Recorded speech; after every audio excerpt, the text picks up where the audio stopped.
Un mot sur l'ONU qui a fait une petite alerte à la France en disant qu'il y avait un usage excessif de la force. Quel a été votre sentiment quand vous avez entendu l'ONU dire ça? J'espère que ça portera ses fruits et ça prouve au moins qu'on est vraiment dans des violences policières hors du commun, même si les journalistes ne veulent pas l'admettre. Parce qu'on a été comparé un peu au Venezuela ou d'autres pays comme ça. Et on s'en approche au final. Quand on est vraiment dans les manifestations, on sait que ça se passe comme ça. Donc c'est réel et les journalistes le cachent un peu.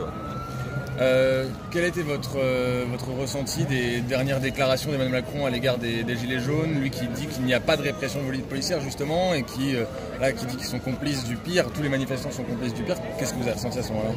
C'est toujours pareil, on essaye de cacher ce qui se passe réellement sur le terrain et même quand il va y avoir une vitrine de cassé, ça représente que 1% de tout ce qui va se passer dans la manifestation. On est là et il ne se passe rien,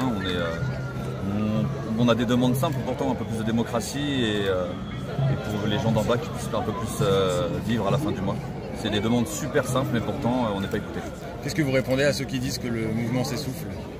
De revenir le 16 mars ici et ils verront si ça s'essouffle. Un dernier mot sur les revendications. Si demain des revendications pouvaient faire arrêter le mouvement, ce serait lesquelles? Quel acte pourrait être pris pour faire arrêter le mouvement des Gilets jaunes? Le RIC tel qu'on le veut, je pense que ça serait une grosse évolution. Parce que ça nous permettrait d'aller sur le reste après. Et déjà d'avoir vraiment un pied et d'avoir le sentiment de servir plus à quelque chose que de voter une fois tous les 5 ans et de patienter pendant que plein de gens décident à notre place. C'est vraiment avoir une part dans les décisions qui vont se porter en France. Ok, merci beaucoup. Pas de soucis, merci.